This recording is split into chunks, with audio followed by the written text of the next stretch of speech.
Yep. I can read a long sentence, but I'm not good at. Complex sentences? Mm-hmm. Okay, we can do complex sentences. Yep.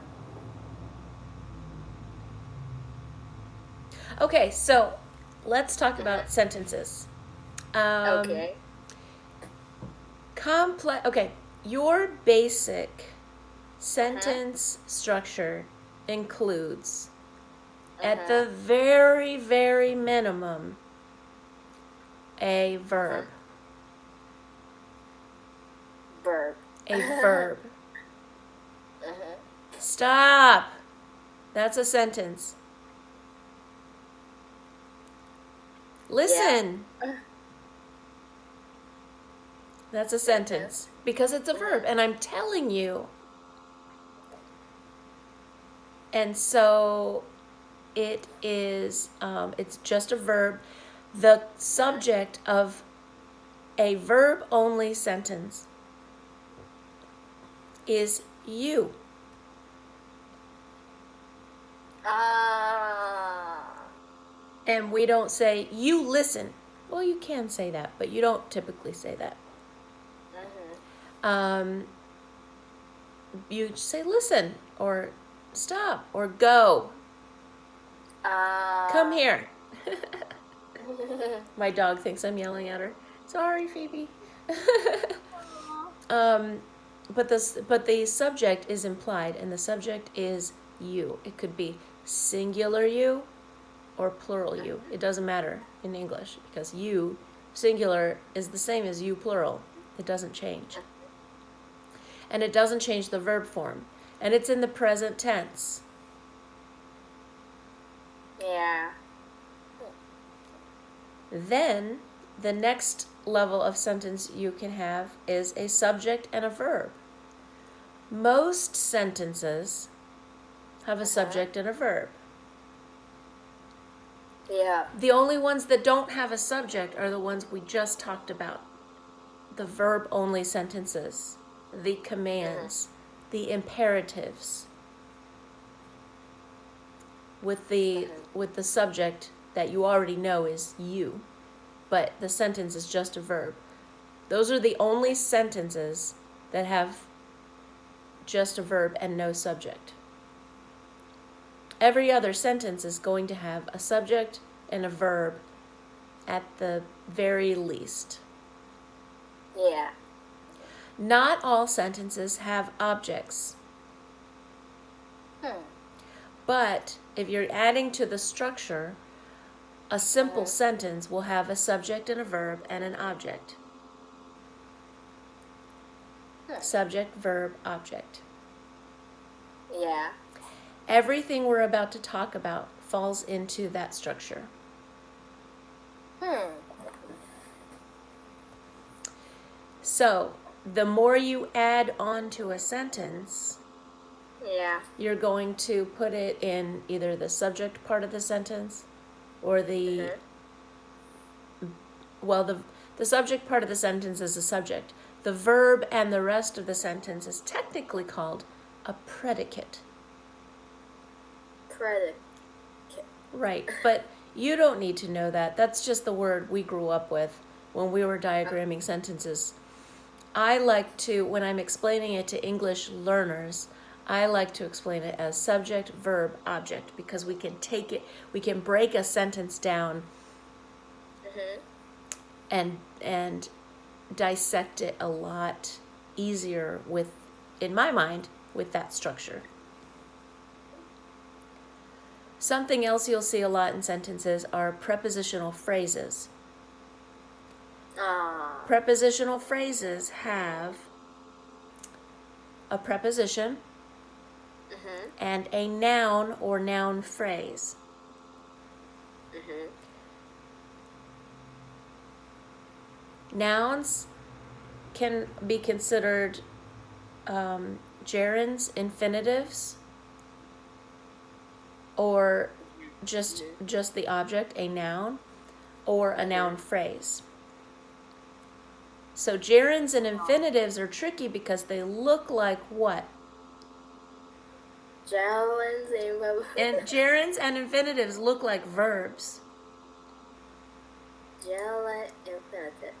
Gerunds look like verbs with the ing ending. And infinitives look like a verb with to and the verb. To be, to sing, to do. Those are infinitives. Being, seeing, doing, having, making. Those are gerunds. Those are gerund forms. They're only gerunds when they act like nouns in sentences. Otherwise, they're just participles. So when we throw these words out like infinitive and gerund and prepositional phrases, they are what they are. They're called these things. They are called these things depending on their function in a sentence.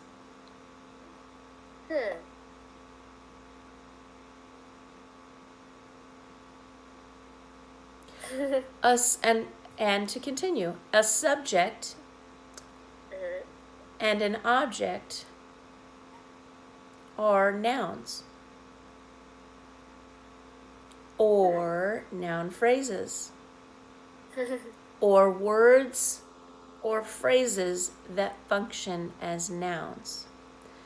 So a subject has to be a noun, an object has to be a noun, or a word or phrase that acts like a noun. And then verbs are verbs. But you know the funny thing about verbs is that the funny thing about verbs, yeah, it's so hilarious. It's so funny. Just kidding. It's not that funny. It's very serious. It's very serious.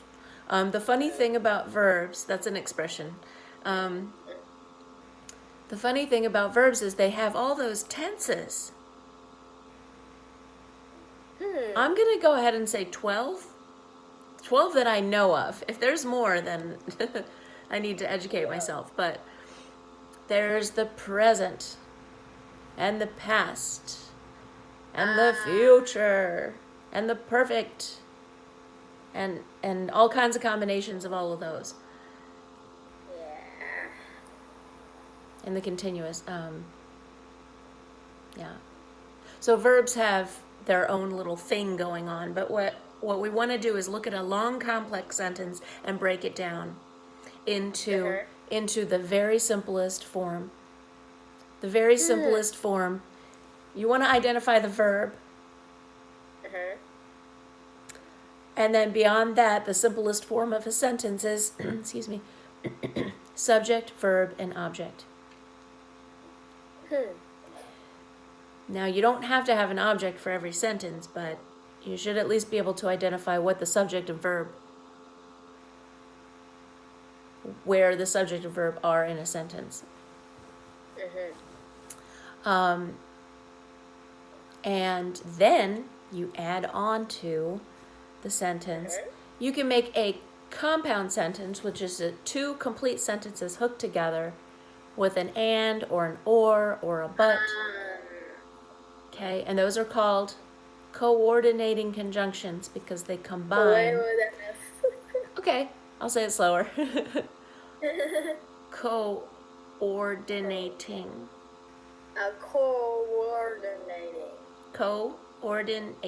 Coordinating. Coordinating conjunctions. They bring two complete sentences together. They hook them together. And the coordinating conjunctions, there's 7 of them. And, or, but, for, yet, so, nor. But how about because? Good question. Very good question. Because is a conjunction, but it's not a coordinating conjunction. It's a subordinating conjunction. What is their difference? I'm glad you asked. coordinating conjunction. You are feeding right into my lecture here. This is perfect. I did not plan this either. Okay, a coordinating conjunction combines two sentences that are already complete. I have a pen and. Wait. Okay, I have a pen. I have a pencil. Ah. I have a pen and I have a pencil. Ah.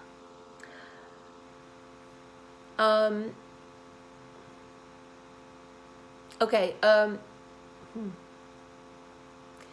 a subordinating conjunction begins a subordinating clause in a complex sentence.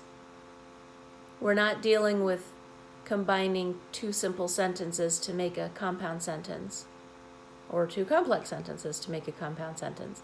We're combining one complete clause called an independent clause, independent clause, and a dependent clause, dependent clause.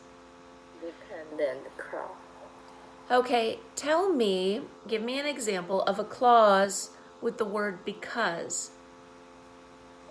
I have a pen because I want to write. Good. Excuse my voice. Yes. I have a pen. Period. That's an independent clause. Because I want to write, period. Ooh, that just sounds weird because that's not even a sentence. It's a dependent clause. A dependent clause needs to be attached to an independent clause.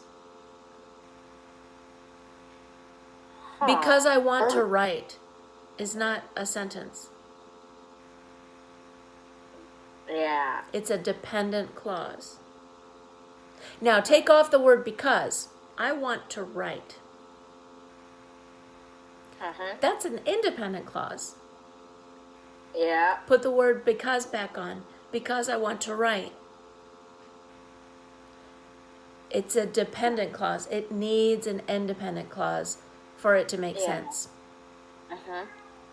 And we have a lot of, well, because would be considered a subordinating conjunction because it's connecting an independent clause to a dependent clause. A coordinating conjunction connects an independent clause to another independent clause. Two complete sentences on their own connect with a coordinating conjunction. An independent clause connected with a dependent clause are connected with a subordinating conjunction, like because. And there are other subordinating conjunctions and phrases as well. And this now we are entering the world of complex sentences. Yeah. A simple sentence is simple. It's a subject and a verb and maybe an object. And then a compound sentence is two independent clauses, two simple sentences combined. And then when you have a subordinating clause, a dependent clause and an independent clause, you're entering the world of complex sentences.